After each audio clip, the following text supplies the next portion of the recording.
Nếu có tướng Việt thì lấy tướng bộ là hợp lý. Mình nghĩ khả năng có tướng Việt rất là thấp.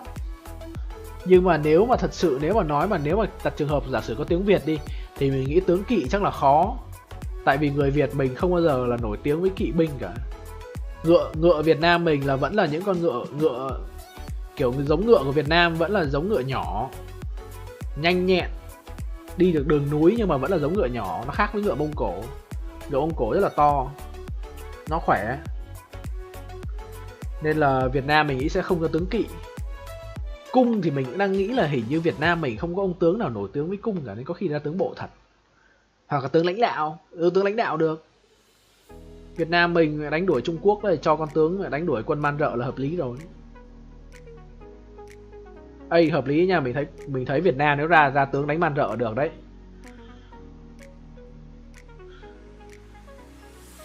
Không, Man Rợ thì hơi ấy người Việt Nam mình quá nhỉ. Mình nghĩ Việt Nam ra tướng nhánh lãnh đạo là ok. Nhưng mà An Dương Vương ấy nó lại là An Dương Vương nó lại là nhân vật cổ tích. Đúng ta? Ủa, An Dương Vương là cổ tích hay thật ta? À, An Dương Vương là thật chứ, An Dương Vương là thật. An Dương Vương là thật. Nó được cái nhở, An Dương Vương cầm nỏ thần. Không, mình chỉ đang nói về tướng thôi nhá, chứ mình không nói về quân nhá. Mình đang nghĩ là tướng thì Việt Nam chắc là không có tướng nào giỏi về kỵ binh đâu.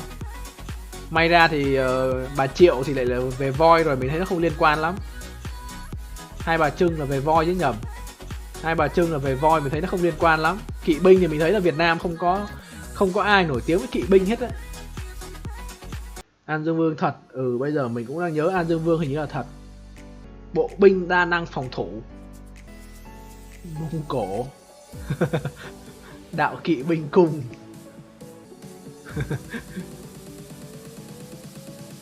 Có Đại Ca Thay làm tướng. Thôi, cái vụ Việt Nam mình chỉ thảo luận cho vui thôi, chứ thật sự mình nghĩ là Việt Nam nó sẽ không ra mắt trong game đâu.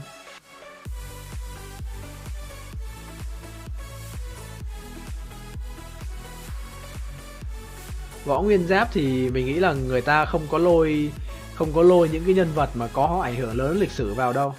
Nhất là bác Võ Nguyên Giáp này, bác Hồ này, những người đấy họ có công với Việt Nam á, nó ảnh hưởng chính trị lắm, người ta sẽ không có cho vào game đâu. Nếu có họ sẽ cho những cái vị từ rất là xa. Đặc nhiệm là voi, mình nghĩ đặc nhiệm là voi thì bá quá.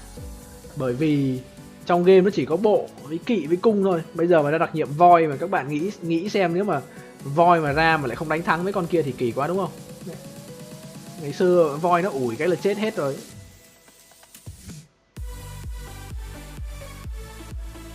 Thời vũ khí nóng khác, đúng rồi. Mình nghĩ là cái thời mà có súng ống thì khả năng cao là nó sẽ không có vào đâu. Không có cho vào game đâu. Nếu Việt Nam win PX34 khả năng ra nền văn minh Việt Nam. Mình nghĩ là kể cả có win thì cũng không ra nền văn minh Việt Nam nhá. Tại vì Việt Nam mình là theo chế độ nó ảnh hưởng chính trị ấy. Nên là nếu mà ra nền văn minh Việt Nam là sẽ còn nhiều cái vướng mắc hơn đấy. Là nhiều khi các bạn chia tay con game này luôn đấy. Nên là mình nghĩ là không có ra nền văn minh Việt Nam. Ở đây mình thảo luận là các bạn thảo luận cho vui thôi. Có một tí giả thuyết để chúng ta tranh luận.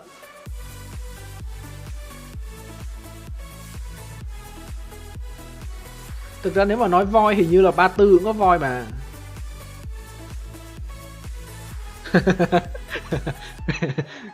Quang Trung Bích Trúc à? Ê, tự nhiên các bạn nói thế mình mới nhớ ra là sắp tới hình như là Lilith nó có update là cái chế độ đánh thủy quân, đúng không? Đánh thủy quân, Việt Nam mình đánh thủy quân mạnh mà. Cứ ngồi đấy mà bộ binh với chẳng kỵ binh cái gì, Việt Nam mình biết bao nhiêu trận đấy, Bạch Đằng các thứ. Việt Nam mình tính là thủy chiến hơi mạnh đấy. Kiểu cho đánh ở trên sông, xong rồi Việt Nam mình đặt cọc dưới sông. Chiến thuật nó lên một tầm cao mới.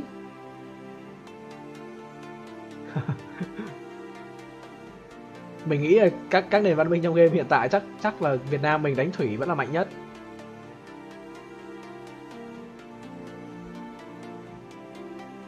Nhưng mà game Trung Quốc mà.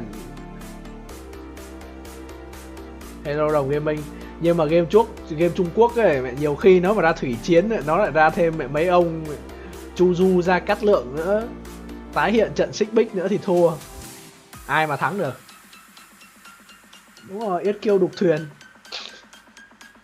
Đục thuyền này, rồi đặt cọc này, đặt trông ở dưới thuyền, ở dưới sông này.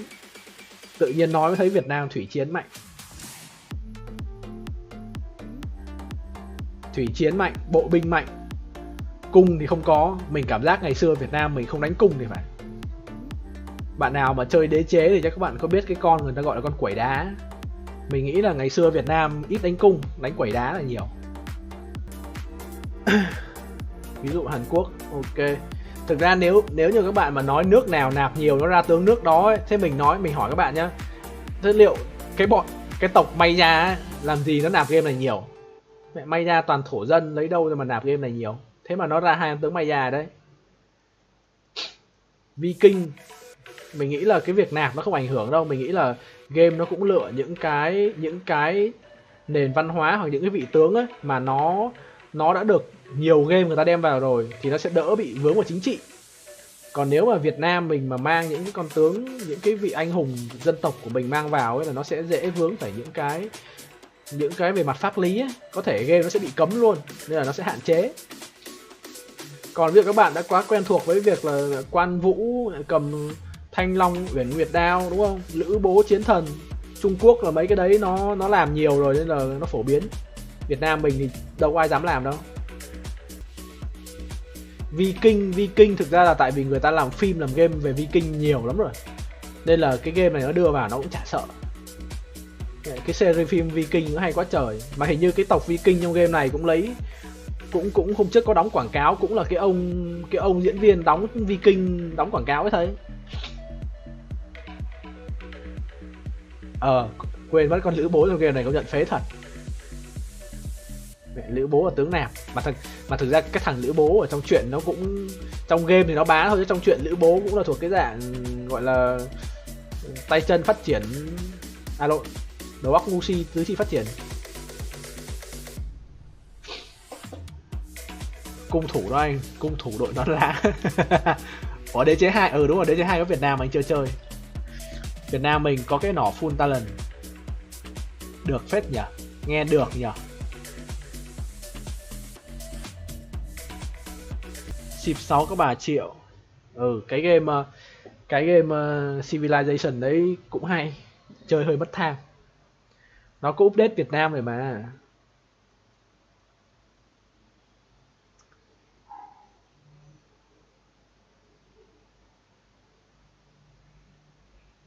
Đúng rồi. Cái game mà làm về Việt Nam hiện tại ít lắm. Nó phải thận trọng nhiều cái á. Còn Trung Quốc thì mình nói thật với các bạn chứ bây giờ mà nhiều khi mình kể tên một số vị tướng Trung Quốc ấy mà các bạn có khi còn biết là nó hay chơi cái gì ấy.